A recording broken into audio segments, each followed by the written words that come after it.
আমার এই ছোট্ট পাখিটির নাম লুনা। ওর যখন 1 মাস 10 দিন মতন বয়স, তখন আমি খেয়াল করি ওর প্রচণ্ড নিঃশ্বাস নিতে সমস্যা হচ্ছে। আর তখন সত্যি বলতে একটা ওয়েদার চেঞ্জের সিজন ছিল, প্রচুর বৃষ্টি আর গরম একসাথে পড়ছিল। ওর অ্যাকচুয়ালি রেসপিরেটরি ইনফেকশন হয়েছিল, যেই কারণে ওর এই ব্রিদিং ইস্যুটা হচ্ছিল। বিষয়টি জানার পর আমি ট্রিটমেন্ট বলতে ইউটিউব দেখে প্রচুর সাজেশন প্রথমে নেই এবং সেখান থেকে একটি হোমিওপ্যাথি ট্রিটমেন্ট আমি ওর চালু করি। এর পাশাপাশি যখনই ওকে আমি ঘুম পাড়াতাম তখন হট ওয়াটার বটলের সাথে টাওয়াল দিয়ে র্যাপ করে ওকে ঘুম পাড়ানোর চেষ্টা করতাম। সারাদিনে অন্তত 2 বার ওকে উষ্ণ গরম জল কাপের মধ্যে নিয়ে ওকে স্টিম পেপারটা নেওয়ানোর চেষ্টা করতাম।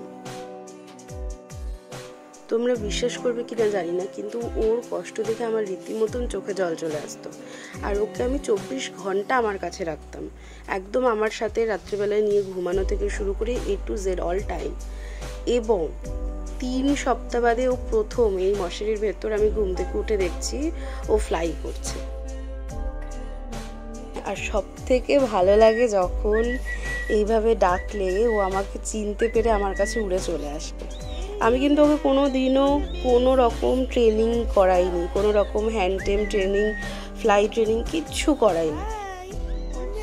আমার মনে হয় একটা অবলা প্রাণীকে অসুস্থ অবস্থা থেকে সুস্থ করে তোলার পর এটা সব থেকে বেস্ট একটা উপহার ওদের তরফ থেকে। আর লুনা এখন অনেকটাই সুস্থ, ও আস্তে আস্তে খাওয়া দাওয়া ঠিকঠাক করতে পারছে, একা একা এখন খেতেও শিখে গিয়েছে।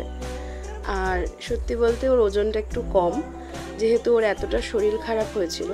এই রেসপিরেটরি ইনফেকশনটার কারণে ওর ক্রপের কাজটায় অনেকটা সমস্যা হয়েছিল, যেই কারণে ওর খাবার হজম হতে কিংবা খাবার খেতেও খুব সমস্যা হতো, যেই কারণে ওর ওজনটা অনেকটাই কমে গিয়েছে। এখন যেহেতু অনেকটা সুস্থ হয়ে উঠেছে, তাই এখন ওর প্রপার ডায়েট, নিউট্রিশন এটার উপরে আমি কাজ করছি। আর ও এখন ওর ভাই বোনদের সঙ্গেই থাকে, বড় দাদা দিদিদের সঙ্গেই থাকে। তো এখনো আদর খাবে বলে এমন করছে, আমার চশমা ধরে কামড়া কামড়ি। কি হয়েছে লুনা?